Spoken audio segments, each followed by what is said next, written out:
Hello bachon, let's read this question. The question says that which of the following is always true? Here is 4 options given. First option says that the rationalizing factor of a number is unique.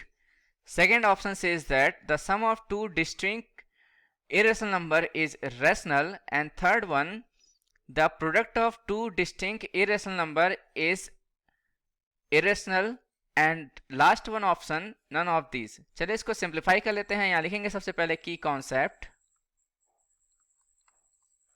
Right. तो यहां पे की concept में क्या लिखेंगे? Rational number होता क्या है?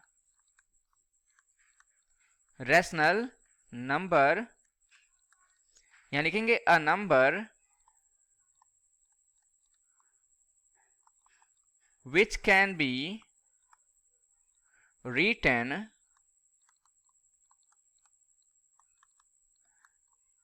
in the form of P by Q, where Q not equal to 0 and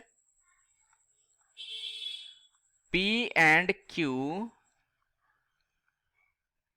are क्या होंगे? ये इंटीजर्स होंगे. और यहां पे साथ साथ कोप्राइम भी होंगे. अब यहां पे इरेशनल नंबर क्या होता है?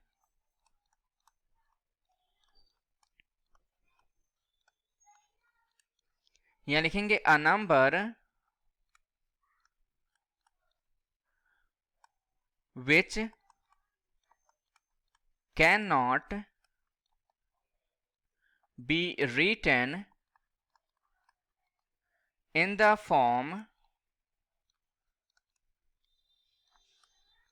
P by Q, where Q not equal to 0, right, and P and Q are integers,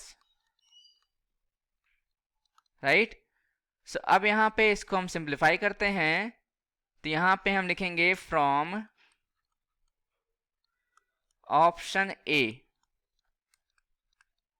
option A से हम देखते हैं कि the rationalising factor of A number is unique. तो यहां पे आप देखोगे कि रेशनलाइजिंग फैक्टर जो है यहां पे कहा जा रहा है यूनिक होता है कि नहीं होता है, राइट.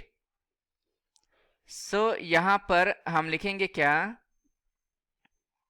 कि अगर हमने एग्जाम्पल लिया है तो यहां लिखेंगे example of rationalizing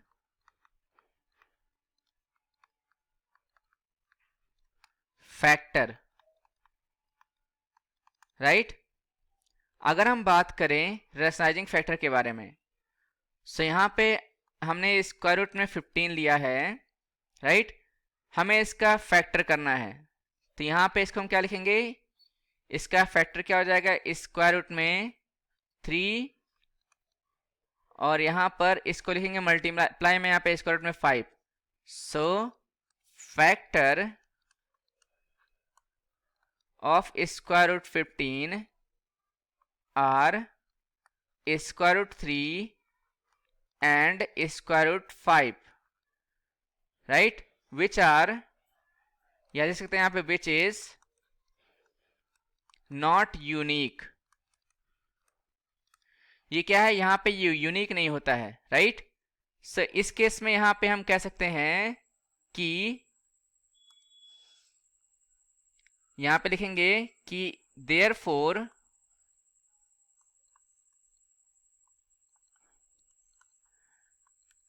it is not always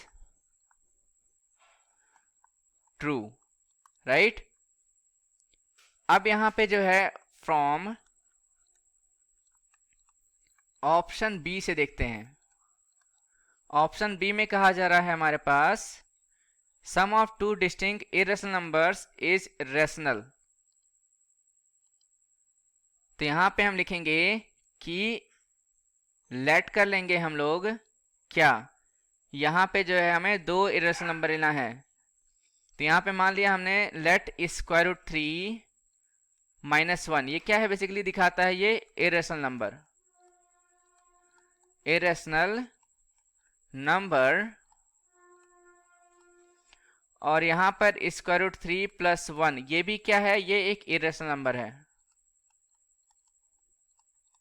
right.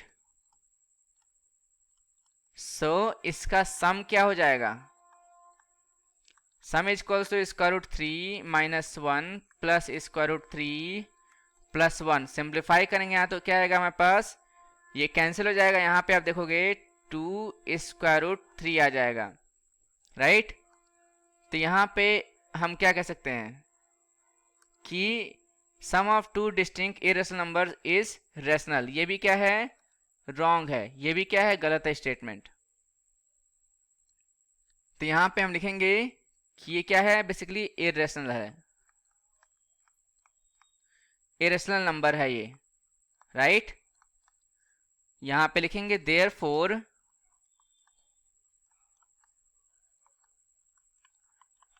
It is not always true from option C से। ऑप्शन सी से हम देखेंगे क्या कहा जा रहा है कि the product of two distinct irrational numbers is rational. Option C से हम यहाँ पे क्या कहेंगे कि कहा जा रहा है कि दो डिस्टिंक्ट इरेशनल नंबर का प्रोडक्ट जो होगा क्या होगा, वो यहाँ पे हम लिखेंगे क्या लिखा हुआ हमारे पास, टू डिस्टिंक्ट इरेशनल नंबर का जो है प्रोडक्ट इरेशनल होगा। तो यहाँ पे इसको भी हम एग्जांपल से सॉल्व करते हैं, तो ये भी हमेशा ट्रू नहीं होता है, राइट। यहाँ पे लेट कर लेंगे कि अगर स्क्वायर रूट 3 ले लें एंड स्क्वायर रूट 5 ले लें, are two irrational distinct irrational numbers, यहां लिखेंगे so square root 3 multiply square root 5 that is equal to square root में कितना आएगा हमारे पास, 3 5 15 आ जाएगा। ये भी क्या है, इरेशनल है, राइट। ऑल्सो अगर दूसरा एग्जांपल लेके चलेंगे हम, स्क्वायर रूट 3 माइनस 1 एंड यहां पे क्या लिखेंगे, and square root 3 plus 1 are two irrational numbers, then इस केस में यहां पे क्या लिखेंगे, square root 3 minus 1 multiply by square root 3 plus 1 is equals, यहाँ पे हो जाएगा स्क्वायर रूट 3 इसका होल स्क्वायर माइनस यहाँ पे 1 का होल स्क्वायर, इसका whole square 3 minus 1 is equals to 2। ये क्या है हमारे पास, रेशनल है, रेशनल नंबर है। तो ये भी क्या होता है, हमेशा ट्रू नहीं होता है, देयरफॉर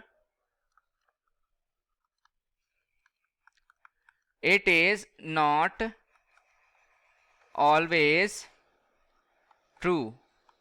तो यहां फाइन लिखेंगे आंसर में, hence option D is correct. Option D क्या होगा, करेक्ट हो जाएगा। इसको हाइलाइटर से हाईलाइट कर देंगे ऑप्शन डी को, none of these, right? So I hope you understood well. Best of luck. Thank you.